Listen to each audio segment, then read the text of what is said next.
இனிய தீபாவளி நல்வாழ்த்துக்கள். இது எங்க லொக்கேஷன்னா கரெக்டா சிங்கப்பூர்ல லிட்டில் இந்தியா. இது எல்லா தமிழர்களும் ஒண்ணா சேர்ற இடம்ன்றத விட எல்லா தமிழர்களும் ஊருக்கு வந்தாவும் போனாவும் பொருள் வாங்கிட்டு அப்புறம் ஒரு ஒரு நண்பர்களும் சேர்ந்து பார்க்குற இடமும் ஒரு சொந்தக்காரங்களும் சேர்ந்து பார்க்குற இடமும். அப்புறம் இன்னொன்று முக்கியமா தீபாவளிக்கு முன்னாடி ஒரு மாசத்துக்கு முன்னாடியே பண்டிகை இவ்வளோ சிறப்பா அழகா கொண்டாடுற சிங்கப்பூர் தமிழ் வாழ் மக்களுக்கு மிக்க நன்றி. ரொம்ப சந்தோஷம். இந்த மாதிரி தமிழை வளர்க்கறதும் தமிழ் கொண்டாடுறதுக்கும் இதை இதெல்லாம் நாங்கள் வெளியூர்லேருந்து வந்து அனுபவிக்கிறோம் தெரியுமா.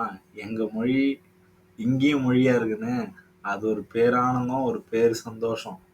கூடவே மலேசியா தமிழ் மக்களுக்கும் நீங்களாம் இல்லாத இந்த தமிழ் இவ்வளோ வளர்ந்துருக்காது, இவ்வளோ வாழ்ந்துருக்காது. ரொம்ப நன்றி. Advance happy Deepavali.